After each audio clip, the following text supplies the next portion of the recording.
क्या? एक नाखून, नाखून को चाहे कितनी बार काट दो फिर बढ़ जाएंगे, और दूसरा बाल, जो सिर के बाल हैं उनको कई बार काट दो फिर वो वैसे के वैसे निकल आएंगे। इसलिए नख और केश जो हैं वही हठी हो सकते हैं, तेरा नाम हठी भी नहीं है। तो उसने बोला कि हे माता, ये मान लो कि मैं मूर्ख हूं। उसने कहा नहीं, मूर्ख दो ही लोग होते हैं, एक राजा और दूसरा उसका दरबारी। राजा यदि कहे कि दिन नहीं हुआ है तो दरबारी कहेगा कि राजा जी आप बिल्कुल सत्य कह रहे हैं। राजा कहे कि रात नहीं हुई है तो दरबारी कहेगा कि राजा आप सत्य कह रहे हैं, रात नहीं हुई है। तो राजा और उसका दरबारी, उसका मंत्री जो है, वही सृष्टि के बीच में मूर्ख होते हैं, मनमुखी होते हैं, जो उनके मन में आए वो करते हैं।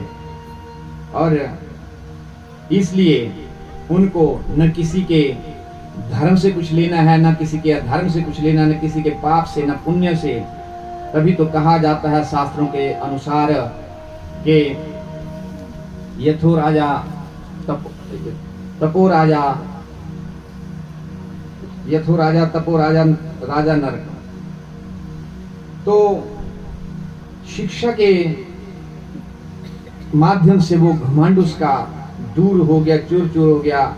उसने माता के चरणों को पकड़ा और कहा कि माता, मैं आज के बाद कभी भी अपनी पहचान को,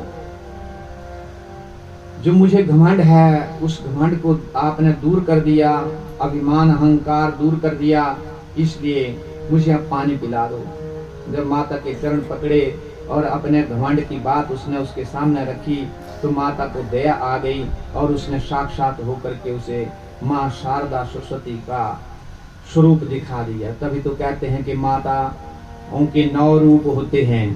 प्रथमं शैलपुत्री, द्वितीयं ब्रह्मचारिणी, तृतीयं चंद्रघंटेति कुसुमांडेति, चतुर्थकं पंचम स्कंधमातेति, षष्ठं कात्यायनीति च, सप्तम कालरात्रिति महागौरीति च, अष्टमं